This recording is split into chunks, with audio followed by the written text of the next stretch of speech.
ہمیں اپنے رب کو راضی کرنے میں اور وقت مل جائے اور اپنے آپ کو جنت کا حقدار بنانے میں اور وقت مل جائے۔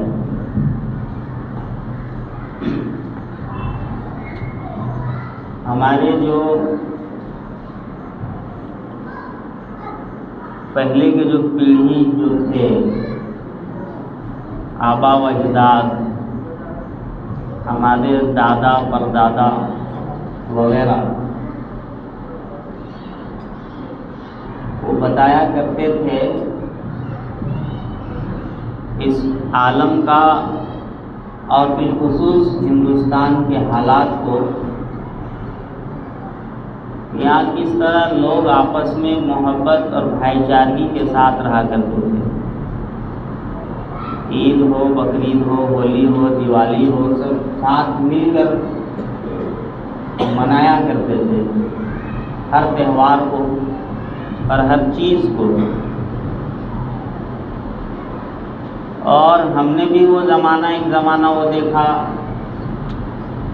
کہ مسلمان فجر کی نماز میں مسجد بعد میں پہنچتے تھے اور غیر مسلم اپنے بچوں کو، اپنی بچیوں کو یا خود اپنے بچوں کو لے کر وہ مسجد کے دروازے پہ مسلمانوں سے پہلے پہنچتے تھے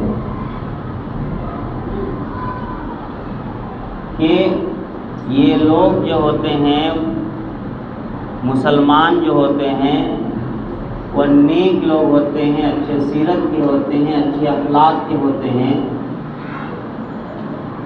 جب یہ نماز پڑھ کر اپنے اللہ کی عبادت کر کر جب مسجد سے باہر نکلیں گے تو ہمارے جو بیمار جو بچے ہیں ان کو پھونک مار دیں گے، دم کر دیں گے تو ٹھیک ہو جائے گا۔ ایک ماحول تھا اس زمانے کا، اور ہمارے کچھ پرانے دور کے جو ہمارے آبا و اجداد تھے وہ بتایا کرتے تھے کہ اگر کسی کو، کسی غیر مسلم کو کہیں سفر میں جانا ہو تو اپنی گھر کی بیٹیوں کو مسلمانوں کے یہاں امانت رکھ کر جایا کرتے تھے۔ یہ مسلمان کا کیریکٹر تھا، یہ مسلمان کا وقار تھا، یہ مسلمان کا کردار تھا، یہ مسلمان کا عزت و مرتبہ تھا۔ اللہ نے ایسا نوازا تھا کہ مسلمان مسجد میں فجر کی نماز میں بعد میں پہنچتا ہے اور غیر مسلم مسجد کے دروازے کے باہر پہلے پہنچ جاتے ہیں کہ وہ جب نماز پڑھ کے باہر نکلیں گے۔ امام صاحب نہیں، یا حافظ صاحب نہیں، یا قاری صاحب نہیں، عام مسلمان کا یہ عالم تھا کہ وہ مسجد سے جب باہر نکلیں گے تو ہمارے بیمار بچوں کو وہ دم کر دیں گے۔ یہ پورے عالم کے اندر اور بالخصوص ہمارے ملک ہندوستان کے اندر مسلمانوں کا یہ کردار تھا اور یہ اللہ نے عزت عطا کی تھی۔ لیکن حالات بدل گئے، جذبات بدل گئے، احساسات بدل گئے، کردار بدل گئے۔ اب تو حالات بالخصوص پورے عالم کا اور ہمارے ہندوستان کا یہ ہے کہ ایک مسلمان کو سڑک پر گاڑی چلاتے ہوئے، ڈرائیو کرتے ہوئے بھی ڈر لگتا ہے کہ کہیں چھوٹی موٹی ایکسیڈنٹ جو ہے اور حادثہ جو ہے کہیں ایسا نہ ہو کہ بہت بڑا فساد کا جڑ بن جائے۔ ایک مسلمان کو رات کی تاریکی میں کسی ایسے جگہوں سے جہاں پر غیر مسلموں کی تعداد زیادہ ہے اور وہاں مارکیٹ ہے، وہاں سے رات کی تاریکی میں اکیلے گزرنے پہ ڈر لگتا ہے کہ کہیں لوگ چور سمجھ کر اسے پیٹ نہ دیں۔ یہ زمانہ آ گیا ہے، یہ حالات آ گئے ہیں، اور یہ حالات زیادہ دن کے نہیں ہیں کہ بدلے ہوئے۔ 20 سال 25 سال آپ پیچھے جائیں، ایک ساتھ مسلمان عید منا رہا، غیر مسلم بھی عید منا رہا، بقرعید منا رہا، غیر مسلم بھی منا رہا، دیوالی میں بھی شریک ہے اور ہولی میں بھی شریک ہے۔ ہر تہوار کے اندر ہندوستان کا ایک کلچر تھا، اس سماج کا ایک کلچر تھا۔ اب آپ 25 سال کے بعد، 20 سال کے بعد اس نسل کے اندر اور اس زمانے کے اندر ہم دیکھتے ہیں تو ماحول بالکل بدلا ہوا ہے، حالات بالکل بدلا ہوا ہے، رخ بالکل چینج ہو چکا ہے۔ اب کوئی مسلمان کو قرض نہیں دیتا۔ اگر کوئی دکان ہو اور وہاں آپ ادھار کرنا چاہتے ہوں، کوئی سودا بازی کر رہے ہوں، کوئی بزنس کر رہے ہوں، تو آپ کو وہاں ادھار نہیں ملتا۔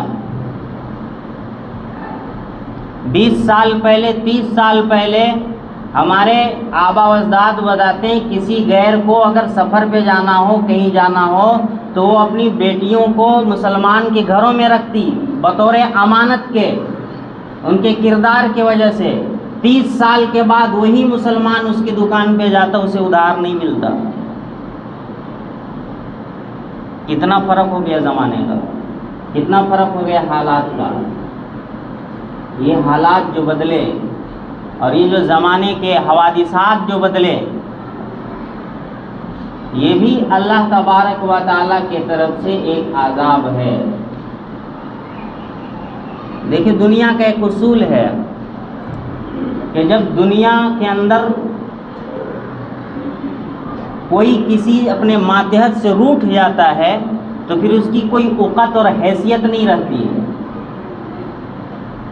اگر کتے کا مالک اپنے کتے سے پٹا ہٹا دے تو کوئی بھی اسے مار دے، وہ کائیں کائیں کائیں کائیں کرتے بھاگ نکلے گا۔ لیکن اگر بیچوں بیچ سڑک پر ایک کتا گزر رہا ہے اور اس کے گردن پر پٹا لگا ہوا ہے، تیز رفتار چلانے والا ڈرائیور بھی گاڑی آہستہ چلائے گا کہ ایسا نہ ہو کہ اس کتے کو ہم نے ٹھوک دیا تو صاحب مالک جو ہے، صاحب کتا ہمیں گھسیٹ کر عدالت تک لے جائے گا۔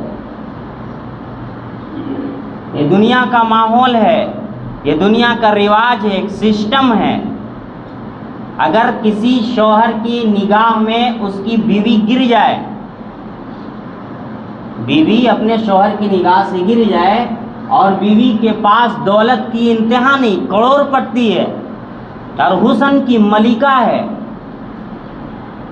کیا خوبصورتی، کیا ادائیں، کیا دولت، لیکن اپنے شوہر کے سامنے اس کی حیثیت اور وقعت گر جائے تو پھر اس کو کوئی پوچھتا نہیں، پھر اس کی کوئی حیثیت نہیں، اس کا کوئی مرتبہ نہیں، کوئی وقار نہیں۔ اگر اولاد کے اوپر ماں کا مامتا اور باپ کا شفقت، ماں کی مامتا ختم ہو جائے اور ساری دنیا اس سے ٹوٹ کر محبت کرے تو اس اولاد کے لیے کچھ فائدہ مند نہیں ہے، اس کی کوئی حیثیت نہیں، کوئی اوقات نہیں۔ آج ہمارا حال بھی، مسلمانوں کا حال بھی یہی ہے، دولت کی کمی ہے، دولتوں کا انبار ہے۔ پہلے ہم اپنے بچپنے میں دیکھا کرتے تھے، اگر کسی کے یہاں مہمان آ جائے تو ہمارے گھر اتنے چھوٹے ہو جاتے تھے، اتنے چھوٹے تھے کہ اگر مہمان آ جائے تو کچھ رشتہ داروں کو اپنے چچا کے یہاں بھیج دیے سونے کے لیے، کسی کو خالہ کے یہاں بھیج دیے، کسی کو پڑوس کے یہاں بھیج دیے۔ آج گھر اتنے ہیں کہ لوگ کرائے پہ دے رہے ہیں، گھر اتنے بڑے ہو گئے اور بیڈ اتنے ہو گئے کہ لوگ وہاں سو نہیں رہے ہیں، جالے لگے پڑے ہیں۔ وسعت ہے،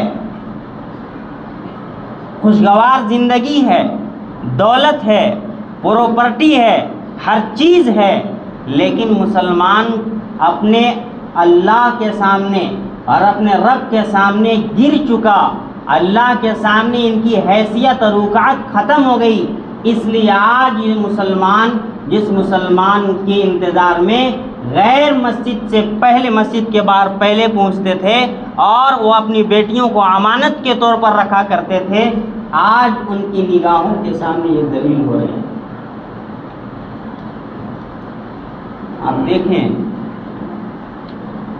ہمارے رانچی کے حالات ہم بتا رہے ہیں آپ کو آج سے 15-20 سال پہلے کہیں پہ کچھ معاملہ ہو جاتا ڈرایا جاتا تھا، ڈومری سے آدمی بلائیں گے، نوٹانڑ سے آدمی بلائیں گے، ہندپیڑھی سے آدمی بلائیں گے۔ آج انہی لوگوں کو گھر گھس کے مارا جا رہا۔ وہ روب نہیں، وہ دبدبہ نہیں، وہ اوقات نہیں، وہ حیثیت نہیں، وہ عزت نہیں، وہ مرتبہ نہیں۔ کیوں؟ اس لیے کہ آج ہمارا جو اوقات جس کے سامنے ہونا چاہیے تھا وہاں ہمارا گر چکا ہے۔ آج ہم دنیا کی حرص میں، دنیا کی لالچ میں، دولت کی لالچ میں ہم اپنے آپ کو اللہ کے سامنے اتنا ذلیل کیے، اور دنیا کے اعتبار سے ہمارے پاس وہ طاقت ہے، قوت ہے، لیکن پھر بھی ہم دنیا کے سامنے ذلیل ہیں۔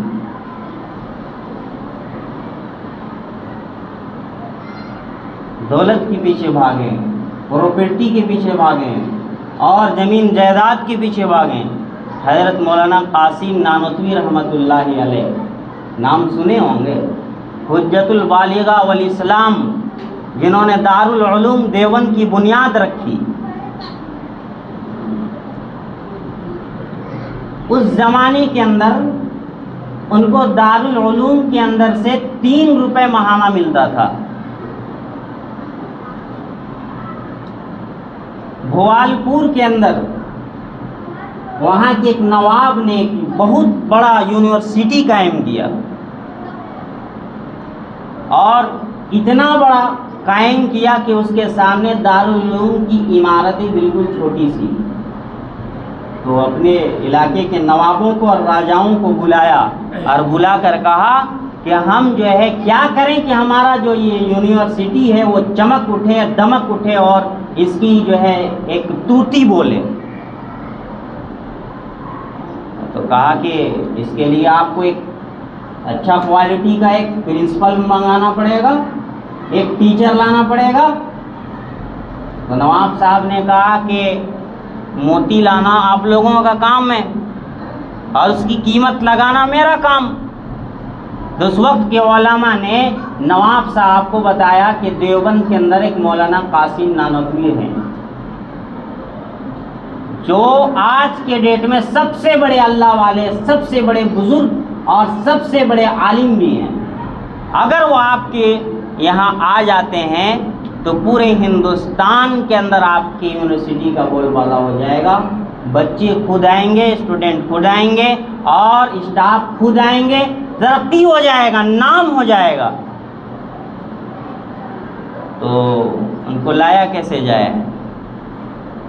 تو وہاں کے کچھ نوابوں کو اور علماء کرام کو ذمہ داری دی گئی کہ آپ دیوبند سے ان کو یہاں لے کے آئیں۔ تو ان نوابوں نے اور وہاں کے علماء دیوبند آئیں۔ آنے کے بعد جو ہے مولانا قاسم نانوتوی رحمۃ اللہ علیہ کے پاس درخواست ڈالیں کہ حضرت آپ ایک پسماندگان علاقہ میں رہتے ہیں، دیوبند میں جنگل علاقہ ہے، آج بھی دیوبند گاؤں ہے، سہارنپور کے مقابلے میں دیوبند ایک گاؤں کا نام ہے۔ آپ ایک گاؤں میں رہتے ہیں، جنگل علاقے میں، اور یہاں آپ کو ماہانہ 3 روپے ملتا ہے، مشکل سے آپ جو ہے اپنا گزارا نکال رہے ہیں، آپ ہمارے یہاں آئے، بہت بڑی جگہ پہ جو ہے ہم نے ایک یونیورسٹی قائم کیا ہے، اور آپ کو یہاں 3 روپے میں ماہانہ ملتا ہے، ہم آپ کو 100 روپے ماہانہ دیں گے۔ کیا مطلب کہ 300 ماہانہ کمانے والے کو 3 لاکھ روپے ماہانہ۔ اس زمانے میں 3 روپے کے سامنے 100 روپے کے سامنے 3 روپے کی کیا حیثیت؟ ہم ہوتے دوڑ کے جاتے، فلائٹ پکڑتے، سر پہ پاؤں رکھ کے بھاگتے، ارے رے بہت اچھی بات ہے، یہاں بھی دین کی خدمت ہوگی، وہاں بھی دین کی خدمت ہوگی، یہاں فقیری کے عالم میں زندگی گزار رہے ہیں، یہاں غریبی کے عالم میں زندگی گزار رہے ہیں، وہاں جائیں گے اپنے خاندان والوں کی لائف بنا دیں گے، اپنے فیملی کا لائف بنا دیں گے، اور پراپرٹی اور زمین اور دولت کا انبار لگ جائے گا، مولانا قاسم نانوتوی رحمۃ اللہ علیہ کہنے لگے کہ ہمیں دیوبند میں 3 روپے ملتا ہے، 1 روپے ہم اپنے گھر والوں کے اوپر خرچ کرتے ہیں اور 1 روپے ہم اپنے خاندان والوں کے اوپر خرچ کرتے ہیں، اور جو 1 روپے بچ جاتا ہے ہمیں 1 مہینہ لگتا ہے دیوبند کے اندر اور دیوبند کے اطراف کے اندر غریبوں اور مسکینوں کو ڈھونڈنے میں کہ میں اس 1 روپے کو خرچ کر سکوں۔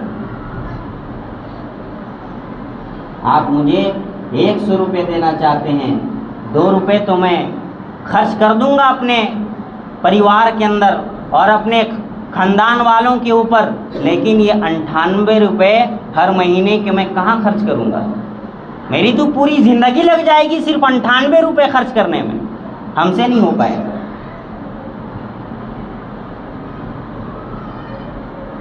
یہ تھے ہمارے اکابر۔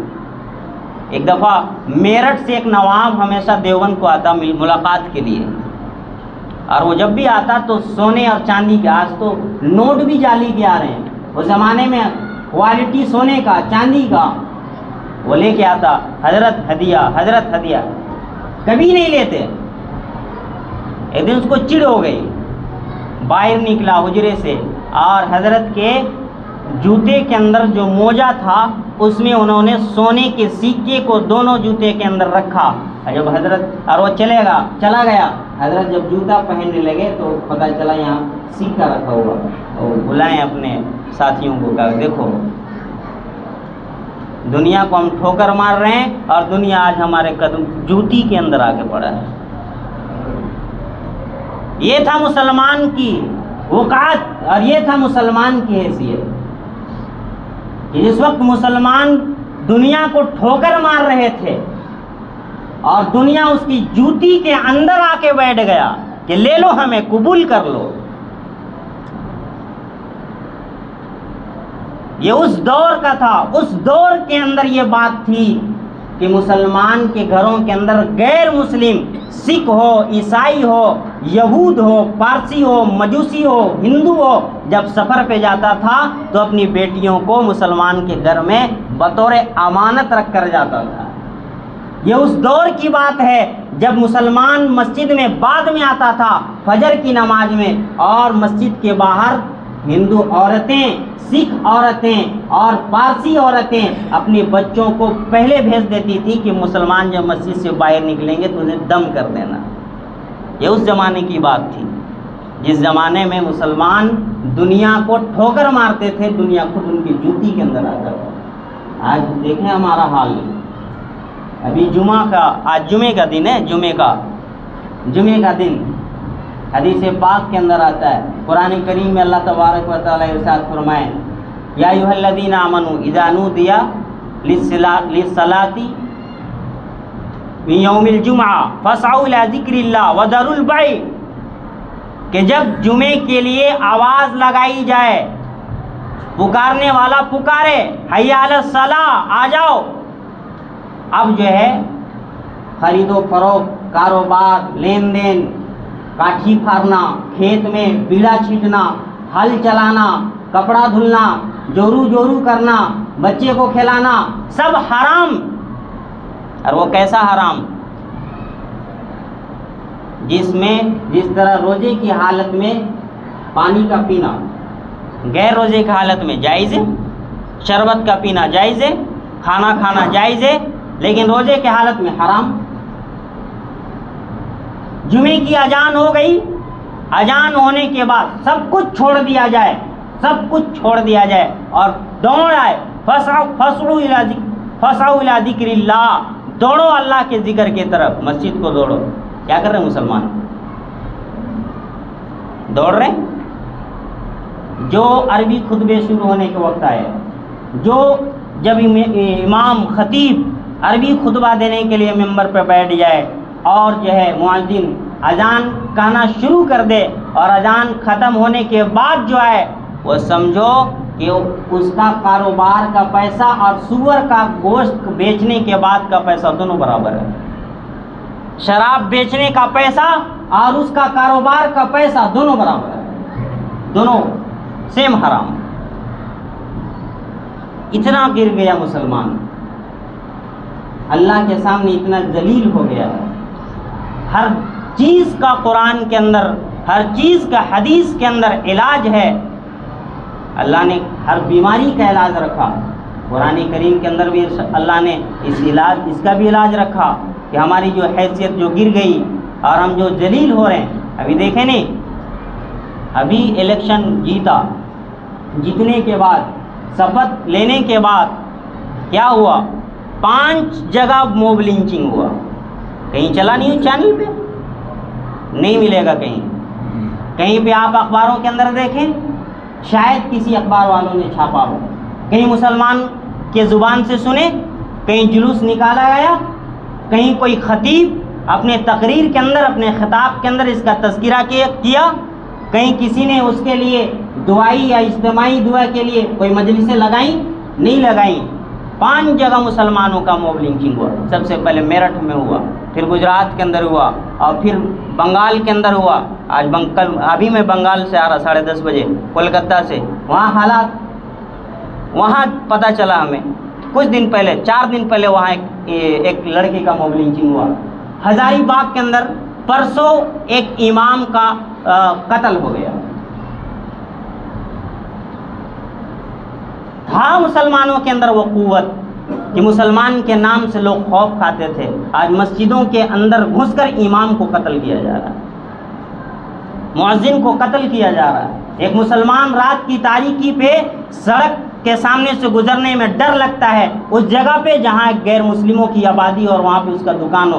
میرٹھ کے اندر کیا ہوا کہ وہاں سے وہ مسلمان پار ہو رہا تھا، اور جو ہے پار ہوتے ہوئے جس مارکیٹ سے وہ پار ہو رہا تھا وہ مارکیٹ غیر مسلموں کا، انہیں چور کہہ کے انہیں پیٹ کر مار ڈالا.